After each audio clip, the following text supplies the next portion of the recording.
So next we're going to talk about different selection modes.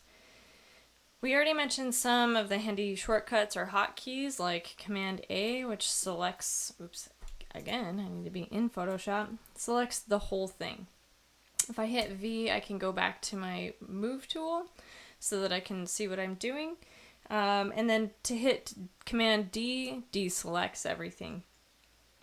One of the more familiar things that you're probably used to is just the straight up lasso tool.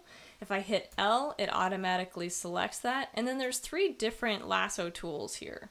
There's just the basic one where I can just freehand select something really quick. I can do something with that. And once something is selected, I can manipulate things in or out of that. Not out of. I can only manipulate things inside of that, for example. So if I use my brush tool, I can only manipulate things inside of it. I'm going to undo that. So if I hit, there's a couple things that I can do if I want to do something with that. I can select inverse, and now it's selecting the inverse of what I just had. I use this shortcut quite a lot, and then that means I'm going to change what I've got here and just do regular normal brush. And whatever inverse I have of that, then it will only manipulate something in the background, right? That does come in handy later. Maybe not so much with this example that I'm showing you. But with back to our lasso, if I hit L or I click over here, I'm going to hit deselect. I can also just click, but then that puts that there. If I start something like the polygonal lasso, which only does straight lines, and if I double click, it has something right there, I can deselect. If I accidentally start something and don't mean to, or do a step that I don't like, I can hit the delete key once and it removes the last step until I'm done, right? So if you have something more rectilinear, like you want to just do the outline of this shape that I've got here, you could just do something like this, right? So on and so forth. And if I connect it right there, you see that little circle appear, and then it's there. The magnetic lasso is a handy, quick tool. There are other things with the pen tool that are also more advanced, but this is just a quick tutorial on different selection methods. There's also the marquees, which you hit M for a rectangular marquee. So I can just do a quick box around something. So I could even just do a quick box over here. And then if I hit delete, it deletes what's inside. Right now it's just going to fill it with a color, which is going to be my whatever is selected in there, or I could select white and hit OK. I'm going to undo that. And then if I hold this down, I get an option of different shapes. If I do an elliptical and I hold it down like this, I can do any kind of ellipse shape, but a circle is also an ellipse. So if I hold down the shift key, I get a perfect circle. And while I'm doing that, if I hold down the shift key and the space bar, I can then move it around, right? So that's an option for selecting things if you want perfect circles. You can also do those same quick tricks with the shape tools. And then you have your single row marquees as well. I'm going to hit Command D, and I'm going to quickly go back to the magic wand here to just show you a few things.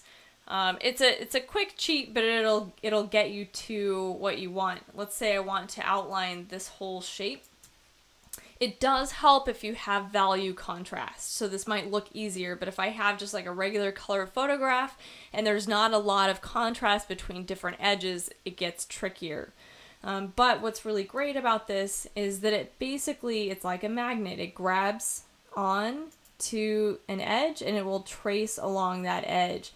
And it can be a quick way to trace or outline, but do you see it depends on how specific you want to be and how big of a hurry you're in. If it starts grabbing things and you don't want it to, you can hit that delete key, right? And you need to back up a little bit. But you can also change the settings. I'm going to double click that to finish it just because I want to get out of it. You can change the settings up here in terms of the contrast that you want it to be grabbing things. So if you did I don't know, let's see what happens if we do 50% and what happens with that. And then I start it here and how it's grabbing. I don't feel like... So you do have to kind of go somewhat slow, but it's still grabbing the edge and you're not having to do 1,000 clicks like you might need to with the pen tool. It's still not perfect and you're still going to possibly get jagged lines. So if you've ever seen any really bad Photoshop jobs, it's probably done similarly to this. But you can kind of see it's a quick way to pull out image shapes along contrasting lines or edges. So I'm going to zoom out, and the great thing is now with Photoshop, when you zoom out, it keeps the cursor over that area rather than dragging it to a weird place like that and you having to hit delete multiple times, which now it's making me kind of follow it. So if I have a selection and I've got that much, I can add to that selection by holding down, without clicking anywhere else. I still have the marching ants around this. I can hold down the shift key and you see that little plus sign that shows up. I can hold down the shift key to add to that selection. So I can do things in little bits if I'd like. Oops, I don't like that. So if you don't want to spend an hour trying to outline something and then potentially lose that, you can do it in sections as one example, right?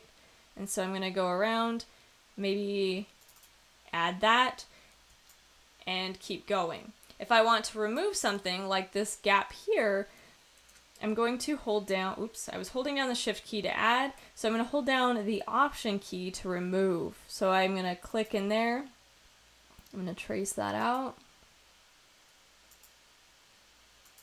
and there we go. Okay? You can see when I quickly drug over, there's some information that's missing there, so I could add with my shift key and get that added back in, and so on and so forth.